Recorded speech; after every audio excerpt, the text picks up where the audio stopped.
Hello everyone. Today I want to talk about archetypes. The handsome brave warrior, the beautiful tragic bride, the filial son or daughter, etc. These characters are popular because they work.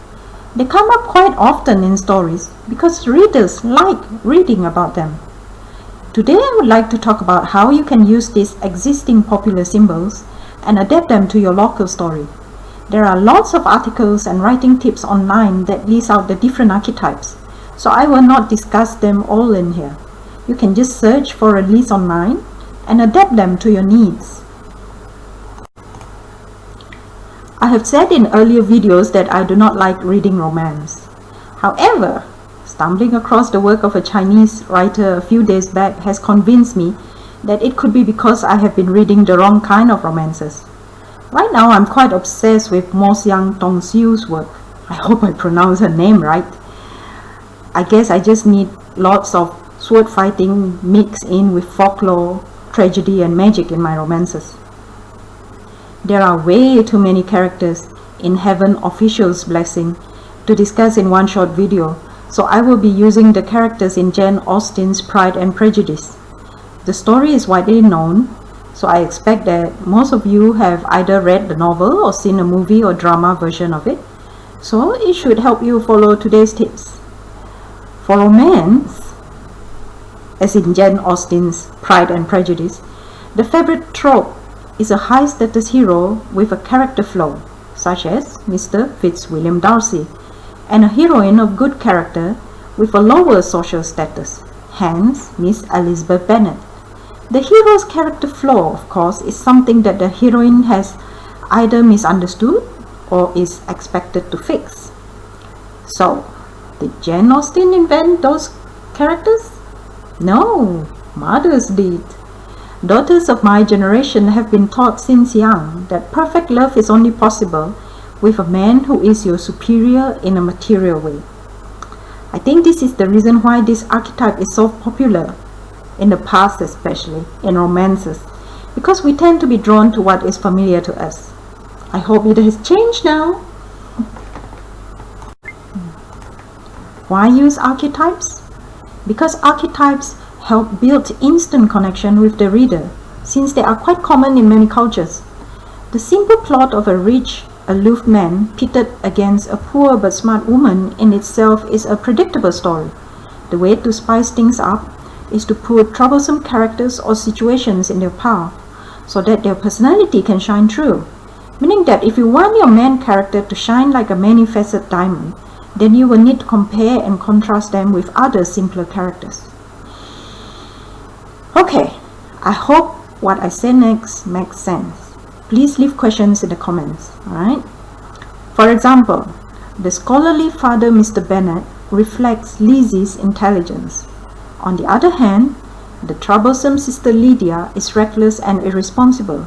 This contrasts against Lizzie, who is confident and responsible. Even Mr. Collins, Lizzie's stuffy suitor, helps us understand what kind of man Lizzie wants in her life. When you have clearly defined side characters with different motivations that you can compare and contrast with your main character, then you can create a complicated story. Readers can connect instantly with these characters because they are familiar symbols. They can be helpful to you as the writer because you do not have to go out of your way to create extra scenes or extra situations to explain anything unless you want to. You only need to create dialogue in the form of arguments, gossips, hints, or even outright confession. Or you can show how the characters treat each other. Readers will generally know what to expect from the archetypical character because there is only two ways to interpret it. Either she is as they say she is, or she has been misunderstood. It is sort of like giving someone a role to play. For example, a teacher teaches, a lover loves, and a doctor heals. Then you look at the good and evil version of the archetype. A heroic teacher is someone who will go to all lengths to teach, while an evil teacher will lead her students astray or abuse them.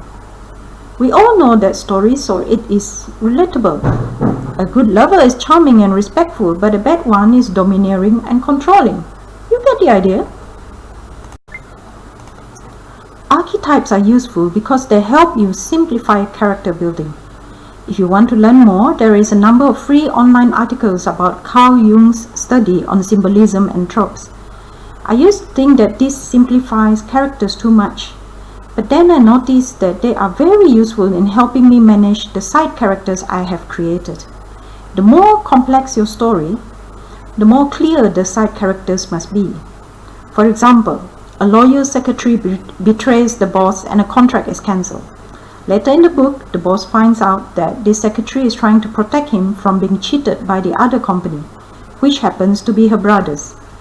Giving a character a clear archetype, as in a loyal secretary and a loyal sister, helps you make sure that the motivation for their action and dialogue is consistent throughout the story. You can make them lie or cheat or steal or even help someone anonymously. You don't even have to explain the motivation until the end of the plot. But if you keep that motivation in mind when you are writing, then whatever you make them do throughout the story will be consistent until the very end. In other words, the main character can be as complicated and as confused as you wish them to be, but if you keep the side character's motivation simple, then it will be easier to navigate the complexities of a big story. Now, here is the fun part. Try to give some local flavor to the list of character archetypes you find. For example, how does a warrior behave in your culture? Are they loud and boisterous like an Iban, or quiet and restrained like a Japanese samurai? How about ghosts in your culture? Are they disembodied flames or misty apparitions? Why do they stay? Can they come back in human form? If you are not familiar with this last idea, then I suggest you read folklores about Nang Nak, a true classic from Thailand. Start writing. Keep writing. Good luck.